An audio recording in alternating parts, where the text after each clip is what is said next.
በትመጣ የሆነ ነገር ልታበላሽ እንደምትችል አውቃለሁ። ልታበላሽ ስላችሁ ወይ የሆነ ነገሩን ልትመታ ልትሰብር ምናምን ትችላለች።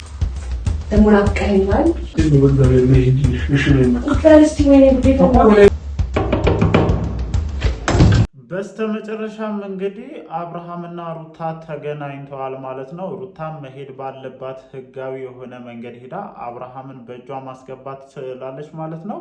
አብርሽን ያለ ፍላጎቱ ምን ያክል ጊዜ ልታስቀምጡት እንደሆነ አይዶ ነው ሊገባኝ አልቻለም። ከዛም አልፎ ማለት ነው ሩታን አስፈራርታችሁ በእናንተ ስር ለማድረግ የሄዳችሁበትን ርቀት ትላንትና በደንብ ተመልክተናል ማለት ነው። ሀሳባችሁ ምን እንደሆነ ሩታን በማስፈራራት ዝም አሰኝታችሁ አብርሃምን ለሄርሜላ ለመስጠት የሄዳችሁበት ርቀት ምን ያክል እንደሆነ ሁላችንም የተመለከትንበትና የታዘብንበት ነገር ነው። ወንድሜ ወንድሜ በሚል አይነት ሙድ ገብታችሁ ወንድማችሁን እንደ ሸቀጥ ለመሸጥ ምን ያክል እንደምትንቀሳቀሱ በሚገባ ተመልክተናል። ሩታም ትላንትና ከእናንተ ጋር መከራከርና ከእናንተ ጋር ጭቅጭቅ ውስጥ መግባት ምንም ፋይዳ እንደሌለው ስለተረዳች ነው እዛው ያላችሁበት ቦታ ላይ ጥላችሁ ሄዳ ጉዳዩን ወደ ሕግ የወሰደችው ማለት ነው። እንግዲህ እንደተባለውም ወይም እንደሰማ ነው አብርሃምና ሄርሜላ የሚገኙበት ቦታ ድረስ ፖሊሶችን ይዛ ሄዳ አብርሃምን በእጇ እንዳስገባች አብርሃምም እዛ ቦታ ላይ ተገዶ እንደተቀመጠና ያለ ፍላጎቱ እንደተቀመጠ መናገሩን ሰምተናል። ከዛ ቦታ ላይ የተገኙት ዳኒና ሄርሜላንም ፖሊሶች ይዘው ወደ ጣቢያ እንደወሰዷቸውና ምን ላይ እንደደረሱ እንግዲህ ምሽት ላይ የራሳቸው ቪዲዮውን ሲለቁ ሰፊ የሆነ ማብራሪያ እንደምናገኝ ተስፋ አደርጋለሁ ማለት ነው። በዚህ እንትን ግን ብዙ ሰዎችን የታዘብንበትን ነገር ነው የተመለከትነው ማለት ነው። እኔ አብርሃም እኔ እንጃ አሁን በእንደዚህ አይነት ሙድ ውስጥ ሆኖ እንዲህ ነው በል ማለት ይከብዳል። ግን ላንተም ማለት ነው ላንተም በዙሪያ ያሉ ሰዎች አንተን እንደ ሸቀጥ ለፈለጉት ሰው አሳልፈው መስጠት የሚፈልጉ አይነት ሰዎች እንደሆኑ ነው እንደኔ እየተረዱ ያሉት ማለት ነው። ሄርሜላ በጣም ብዙ ሰዎችን በገንዘቧ ይዛለች በነገራችን ላይ ማለት ነው። እኔ በጣም ብዙ መረጃዎች ነው እየደረሱኝ ያሉት። እነ አሚሮ እነ ብሩክ ራሱ ቀጥታ ከቡዜና ከሄርሜላ ትዕዛዝ ተሰጥቷቸው ነው በነገራችን ላይ የዛን ቀን አብርሃምን ይዘው ወደ ቤት ሊመጡ የቻሉት ማለት ነው። ሶ ጀስት አብርሃም ከአሚሮና ከብሩክ ጋር ችግር ስላልነበረበት በሰዓቱ አብሯቸው ተከትሏቸው መጣ። እነሱ ሄርሜላ ጋር ደውሎ አገናኙት።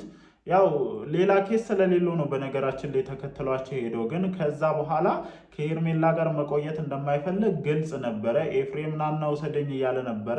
አንድ ስልክ ባገኘበት አጋጣሚ ማለት ነው እንደታገተ ሰው ስልኩን ቀምተውታል። ሌሎች ነገሮችን መጠቀም አይችልም። በቻናሉ ሼር የሚያደርጉት እነሱ ናቸውና የዚህን ያክል ርቀት ነው እንግዲህ አብርሃም ላይ እየሄዱ ያሉት ማለት ነው። ሩታ ጋር እና ኤፍሬም ጋር በነበረበት ሰዓት እንደዚህ አይነት ችግር እንደሌለ ሁላችሁም ጥንቅቅ አድርጋችሁ ታውቃላችሁ። ስለዚህ አሁን ለሩታ አንድ ማስተላለፍ የምፈልገው ነገር ምንድን ነው? ከዚህ በኋላ ነጥብ መጣል ያለብሽ አይመስለኝም። በዙሪያሽ ያሉ ሰዎች ምን አይነት እንደሆኑ በሚገባ የተረዳሽ ይመስለኛል። በሚገባ ማለት ነው።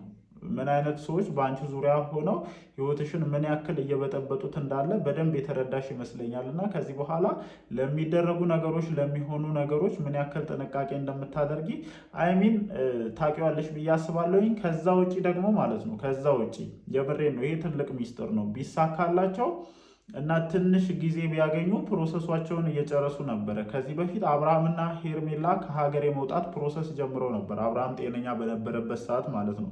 ከ2 ወራት ከ3 ወራት በፊት ማለት ነው። ምክንያቱም ከቀለበቱ በኋላ ወደ ዱባይ የሚሄድ ፍላጎት እንዳላቸውና ፕሮሰስ ላይ እንደነበሩ አውቃለሁኝ። ያንን ፕሮሰስ እንዳስቀጠሉትና ሄርሜላ አብርሃምን ባገኘችው በዚህ አጋጣሚ ከሀገር ይዘው እንድትወጣ እነ ቡዜ ወስነው ነበር በነገራችን ላይ። ለዛም ነው ትላንትና ከሩታ ጋር ለመስማማትና እሷን አስፈራርተው በቁጥጥራቸው ስር አድርገው አብርሃም ይመለሳል እስኪድን ነው ሰላም እስኪሆን ነው ምንም ችግር የለውም እያሉ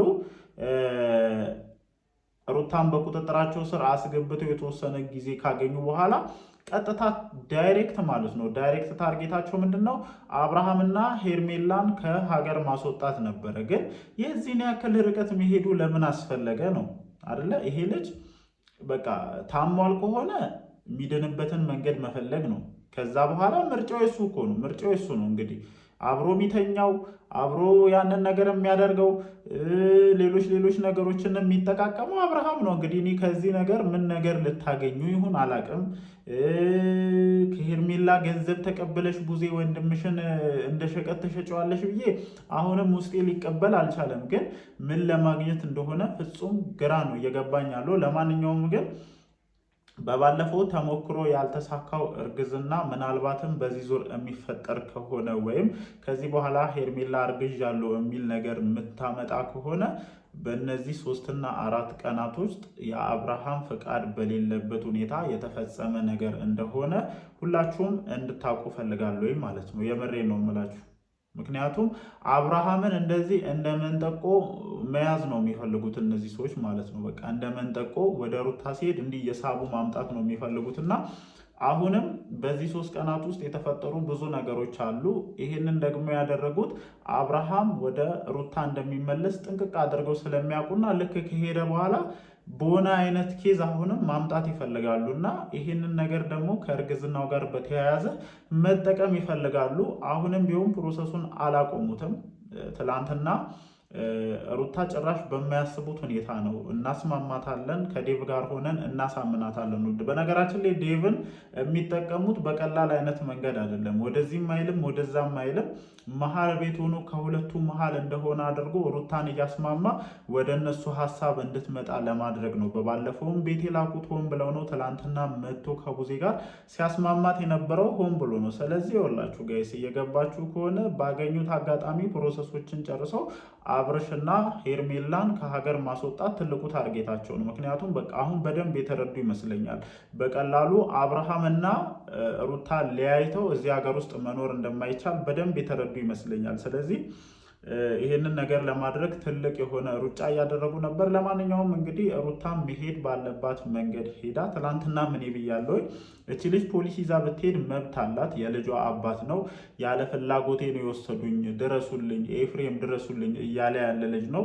ፖሊስ ይዛ ብትሄድ መፍትሄ ልታገኝ እንደምትችል ግልጽ ነበረ። ትላንትና እነሱ እሷን አስማምተው ጊዜ ገዝተው እነዚህን 2 ሰዎች ከሀገር ለማስወጣትና እንዳልኳችሁ በባለፈው ከሽፏል የተባለውን እርግዝና ዳግም አብርሃምን መያዣ ሰበብ አድርገው ለመጠቀም እንቅስቃሴዎችን እያደረጉ ነው። ይሄንን እገታ የፈጸሙት ማለት ነው። አሁን እኔ እንደ እገታ ነው ማየው በነገራችን ላይ ይሄንን ጉዳይ ማለት ነው። አንድን ሰው ወስደው አድራሻው የማይታወቅበት ቦታ ላይ ደብቀው ስልኩን እንዳይጠቀም ካደረጉት ከዚህ የተለየ እገታ እኮ የለም። ደውለው ይሄን ያክል ገንዘብ አምጪና እንስጥሽ ከማለት ሌላ ከእገታ የሚለየው ነገር የለም። በነገራችን ላይ ትልቅ ወንጀል ነው የተሰራ ያለው እና ፖሊሶችም ብትሆኑ አስፈላጊውን ማጣራት አድርጋችሁ አሁንም ቢሆን እንደ ሳሙና ያሉ ሰዎች ናቸው፣ የሚጨበጡ ሰዎች አይደሉም። እንደሚያመልጡ እርግጠኛ ነኝ። ከዚህ ጉዳይ እንደሚወጡ እርግጠኛ ነኝ።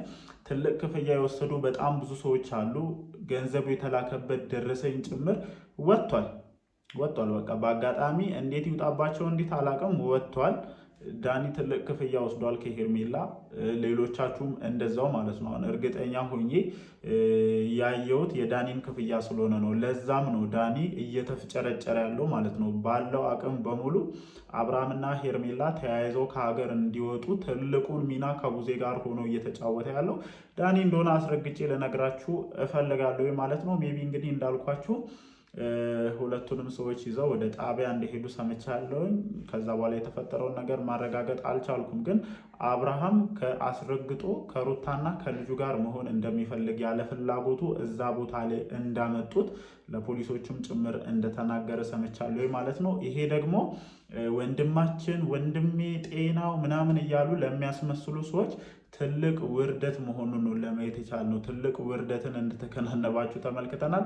ለማንኛውም ቪዲዮ ዛሬ ምሽት በአብርሽ ዩቲዩብ ቻናል ላይ ይለቀቃል። ሁሉንም ነገር ከዛ ላይ ምላሽ የምናገኝ ይሆናል። ቪዲዮ ከተለቀቀ በኋላ እንግዲህ እንደተለመደው መተን ሀሳባችንን ለመስጠት እንሞክራለን። በመሀል አዲስ ነገር ካለም መተን ሀሳባችንን እንሰጣለን። ወዳችኋለሁ። ይመቻችሁ።